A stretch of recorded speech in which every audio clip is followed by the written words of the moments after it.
I want you to imagine something. What if your house or even your cow could exist on your phone as a digital asset that you can sell, borrow against, or trade at any time? What if owning a piece of gold, a farm, or even a building in Harare was as easy as buying airtime? That world is not science fiction. It's happening right now, and it's powered by a concept called tokenization. You are in luck because today that's what I want to talk about. I want to introduce you to tokenization. My name is Mnyaradzi Togarepi. Welcome to the Tomorrow Money Show.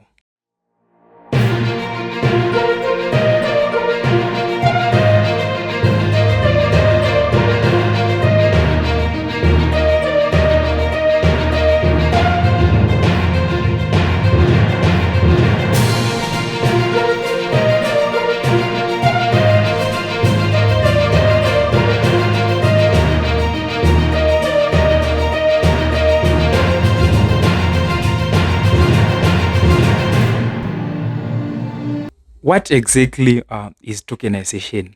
Uh, Let me start simple. Tokenization is the process of turning real world things like houses, cars, gold, US dollars, stocks, or even cattle into digital tokens on a blockchain. Think of a token as a digital certificate that shows ownership of something in the real world. So when you buy land, right, for example, from the Harare City Council, right, you are given a title deed, which is a physical document that you can use to prove that you own that land. Well, instead of a paper title deed for that land, the ownership can be represented by a token. Gold bars in a vault can be represented with a digital certificate, which is the token on a blockchain. In the simplest terms, tokenization is the process of making real world assets to be digitally represented on the blockchain. Uh, why does tokenization matter?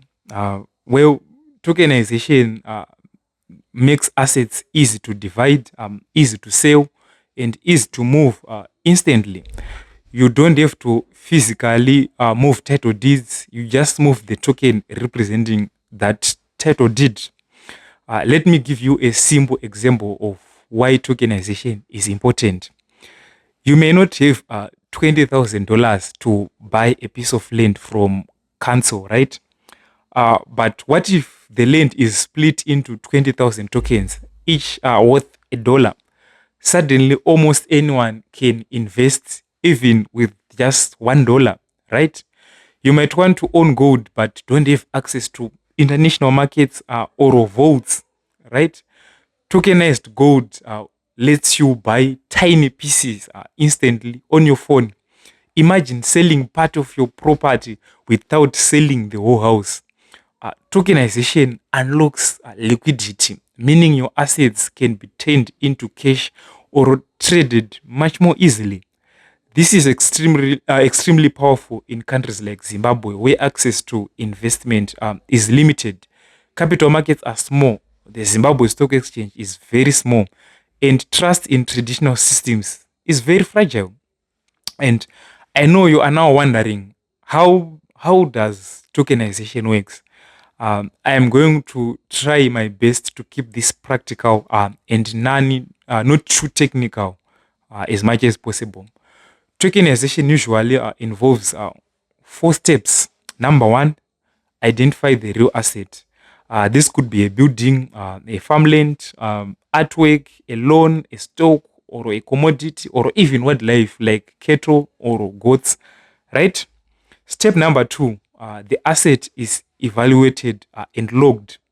The reward asset is verified, valued, and legally recognized. For example, if you tokenize a building, there must be proper documents linking that the token to the real property, right, to that building, right. And step number three, create the tokens on a blockchain. The ownership of the asset is then represented by digital tokens. These tokens can be fungible tokens, which means you can have them as multiples of the same asset. For example, if you tokenize company shares, You can have 20,000 shares as 20,000 tokens that are that equally represent that company. Or you can have these tokens as non-fungible tokens, NFTs, which are unique tokens suitable for things like art, right? Then step number 4, which is the last step, people can now buy, trade, or hold these tokens. Once tokens exist, they can be sent to wallets, traded on platforms, or used as collateral. The blockchain acts as the public ledger, showing who owns what transparently, obviously. And speaking of transparency, you might ask, but why blockchain? Why not just use a centralized database? That is a great question. Blockchain adds three things traditional databases struggle with, which are transparency, security, and trustlessness.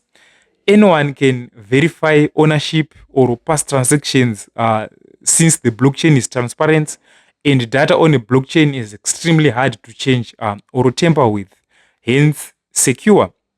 You also don't need to rely fully on a bank or a central authority. The system itself enforces fairness. It is trustless. You don't need to trust anyone. This is especially important in countries where people don't fully trust institutions managing assets. What are the types of assets being tokenized today? I'm just going to mention the different and the most common categories of assets being tokenized today, which number one, real estate, right? You have buildings and land that can be split into thousands of tokens. Investors can earn rental income proportional to the tokens that they hold, right?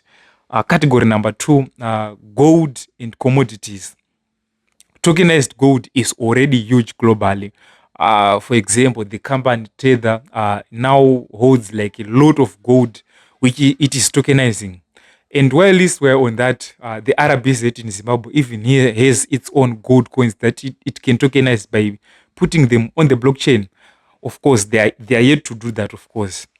Number three, we have treasury bills and bonds that are being tokenized today. Governments can issue digital bonds that can be traded easily. Number four, we have art and collectibles. Expensive art can be owned by many people instead of just one billionaire. I mean, who doesn't want to own a piece of the Mona Lisa portrait, right? And you can do that through tokenization. We've also heard about NFTs, right? This is where they come from, right? Number five on things that you can tokenize is agriculture and livestock. You have your cattle, crops, silos, and farms that can be tokenized, and this is highly relevant for Zimbabwe, right? Another thing that can be tokenized or that is being tokenized right now are company shares or company loans, right? Businesses can raise money by offering tokenized equity or tokenized debt. Tokenized debt. The company Robinhood is doing this with OpenAI shares and SpaceX shares right now in Europe. Number seven, you can tokenize currencies to create stable coins. USD stable coins like USDT or USDC are a form of tokenization. They represent digital dollars backed by real dollars, physical dollars. I talked about this in episode 6 of this show. So, what can tokenization achieve here in Zimbabwe? Tokenization can help solve some of Zimbabwe's biggest financial challenges, which include access to investment for everyone. A fruit vendor in Mbare Musika could invest $1 into tokenized real estate, right? A student in Blawayo could own a tiny slice of gold in their phone without having to carry around physical gold, you know. Tokenization can unlock value in dead capital. Uh, Many Zimbabweans own land, maybe without proper title deeds, or they have property that they can't use as collateral. Tokenization could change that by digitizing ownership and making it easier to trade or to borrow against. Tokenization can also allow for faster and cheaper transactions with those things.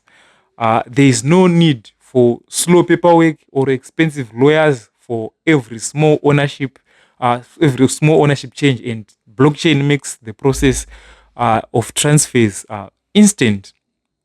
Zimbabwean assets could become accessible to investors worldwide. Also, if we are able to tokenize them, this will bring in foreign currency. This will bring in liquidity. Uh, Tokenization also allows for a better record keeping.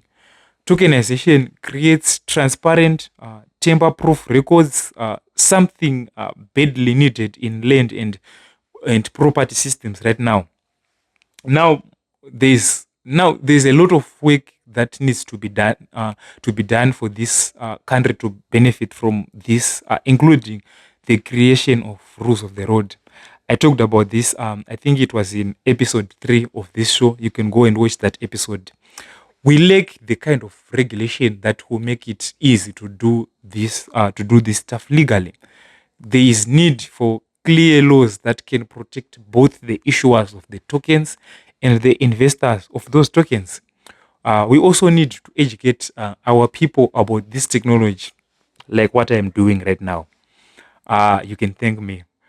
The world is moving towards a future where everything valuable can be represented digitally. If Bitcoin was the first wave, tokenization is the next. We have the opportunity to leapfrog on this technology. This has been the Tomorrow Money Show. Thank you for listening. We will obviously cover this topic in more depth in future episodes. I will see you in the next episode. Until then, stay informed, stay empowered, and remember, the future of money is already here. Thank you.